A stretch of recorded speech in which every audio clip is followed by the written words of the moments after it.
আম্মা বললো যে বাবা তুমি চাকরি ছেড়ে দাও, চাকরি ছেড়ে দিয়ে নিজের কিছু স্বাধীনতা থাকবে, যেমন তুমি নামাজে গেলে তোমাকে কেউ জিজ্ঞেস করতে পারবে না।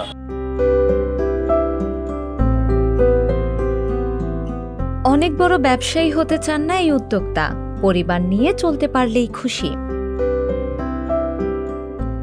ভালো বেতনের একটা চাকরি করতেন শামীম, কিন্তু অফিসের বিভিন্ন প্রসঙ্গ নিয়ে শামীমের অনেক আক্ষেপ ছিল।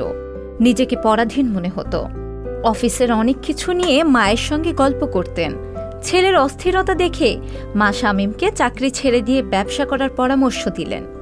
মায়ের পরামর্শে গ্রিন ফুড নামে ছোট্ট একটি ফুড কর্নার দিয়ে ব্যবসা শুরু করেন। বর্তমানে বেশ ভালোই দিন যাচ্ছে এই উদ্যোক্তার।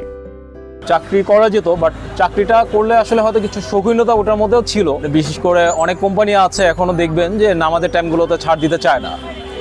বেসিক্যালি আমার খুব খারাপ লাগে যে আমরা মুসলিম কান্ট্রিতে বসে যেই নামাজগুলো আমাদের জন্য ফরজ করা হয়েছে, আমরা অনেকে চাইলেও এটা টাইম মতো আদায় করতে পারি না।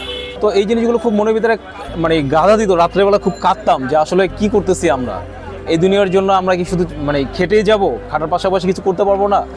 তখন আমার আম্মা বললো যে বাবা তুমি চাকরি ছেড়ে দাও, চাকরি ছেড়ে দিয়ে নিজের কিছু স্বাধীনতা থাকবে, যেমন তুমি নামাজে গেলে বা তুমি রোজা রাখলে তোমাকে কেউ জিজ্ঞেস করতে পারবে না, ওই বাধাটা তোমার শরীরের মধ্যে নেই।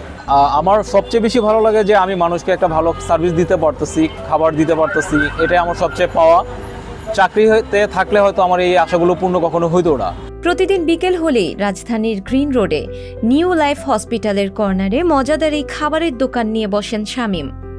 চকলেট কেক, ডিমের pudding, chicken sandwich, chicken burger, ছোলা, কাটলেট, চাউমিন, চিকেন ফ্রাই, ডিম চপ সহ প্রায় 10 প্রকারের মজাদার খাবার বিক্রি করেন তিনি।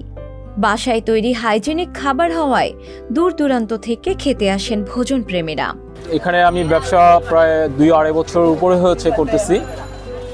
বেসিক্যালি ব্যবসাটা করার কারণ হচ্ছে যে নিজে ভালো থাকবো সেই উদ্দেশ্যে না, এটা মানুষকে সাহায্য করতেছে খাবারের মধ্যে।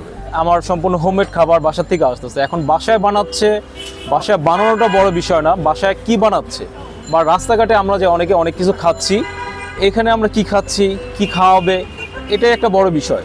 আমি তেল থেকে শুরু করে আমার প্রত্যেকটা খাবার দৈনিক বাজার, দৈনিক যে খাবারটা ফ্রেশ হবে সেভাবে করার চেষ্টা করি। আমার এখানে আছে চকলেট কেক, আর ডিমের pudding, chicken sub sandwich, chicken burger, আর তারপর হচ্ছে ছোলা, চাউমিন, চিকেন ফ্রাই, ডিম চপ, এই আইটেমগুলো আমার রেগুলার পাবেন। ছোট বড় সবাই খেতে আসেন গ্রিন ফুড কর্নারে। মজাদার খাবারগুলো খেয়ে বেশ প্রশংসা করছেন সবাই। অনেকে খাওয়ার পাশাপাশি বাড়িতেও নিয়ে যান। ক্রেতারা বলেন এই দোকানের প্রত্যেকটি খাবারই অনেক মজাদার। পুডিংটা আমি খুব মিস করি, মাঝে প্রায় আমি ওকে পাঠাই, অনেক সময় দেখতে যে পাওয়া যায় না, শেষ হয়ে গেছে। আর এটা আমি আজকে প্রথম খাচ্ছি, ভালোই লাগছে, কারণ বাসার কাছে মজার জিনিস পেলে লোক পাঠিয়ে দিয়ে খাই, অনেক ভালো লাগে। আর বিশেষ করে ওকে আমি চিনি অনেক আগে থেকে, ওর বিজনেস অনেক বড় হোক আমি দোয়া করি। আমরা তো খাবার আগে চিন্তা করি যে খাবারটা ফ্রেশ কিনা, খেলে আমার কোনো প্রবলেম হবে কিনা, সেদিক থেকে আমরা নিশ্চিন্ত যে বাসা থেকে বানিয়ে নিয়ে এসে, এবং আমি খেয়ে দেখেছি আসলে অনেক স্বাস্থ্যসম্মত। আমি তো রেগুলারে খাচ্ছি, তবে ওনার খাবারটা সবচেয়ে হলো যে আপনার সবসময় পায় পরিষ্কার এবং ভালোভাবে উনি বাসার থেকে এই খাবারগুলো তৈরি করে নিয়ে আসছেন। আমি রেগুলারই এখান থেকে খাবার খাই, তো আলহামদুলিল্লাহ ওনার খাবারটা অনেক ভালো, ফ্রেশ। আমি যতদিনই খাবার খেয়েছি, বিশেষ করে ওনার ডিম চপ, কাটলেট, প্রত্যেক দিনই সব কিছু ফ্রেশ পাওয়া যায়। আর ভাইয়ার আরেকটা খুব ভালো গুণ হচ্ছে যে ভাইয়া কখনোই বাসি খাবার বিক্রি করেন না। আমি বেশিরভাগে নুডলস খাই এবং বুট, বার্গার আছে, এগুলো আবার পুডিং আছে, তারপর আলুর চপ আছে। তবে ব্যবসার জন্য খাবারের দোকান দেননি শামীম। মানুষ যাতে কম দামে ভালো খেতে পারে সেই বিষয়টি চিন্তা করে ব্যবসা শুরু করেছেন তিনি। আমি চেষ্টা করি যে খাবারটা শুধু চিন্তা করব না যাদের খুব বেশি টাকা আছে তারাই কিনে খাবে, আমার চিন্তাধারা রিকশাওয়ালা ভাই এসে যাতে ওই সেম খাবারটা ওই প্রাইসে খেতে পারে। যেমন এখন এমন অবস্থা খাবারের যে 30-40 টাকা আসলে কিছু পাওয়া যায় না ঠিকমতো, যদি ভালো কিছু খেতে চান। তারপর আমি 30-40 টাকার মধ্যে ভালো একটা প্রাইসে নুডলস দিতে চেষ্টা করি, যেটার মধ্যে আপনার আছে 5-7 পদের সবজি, সাথে ভালো কোয়ালিটির তেল দিয়ে করা।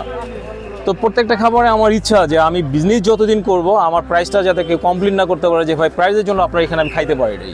ব্যবসা নিয়ে বড় কোনো উচ্চবিলাসী স্বপ্ন নেই শামীমের, তবে হালাল পথে উপার্জন করে পরিবার নিয়ে ভালো থাকতে চান এই ছোট্ট উদ্যোক্তা।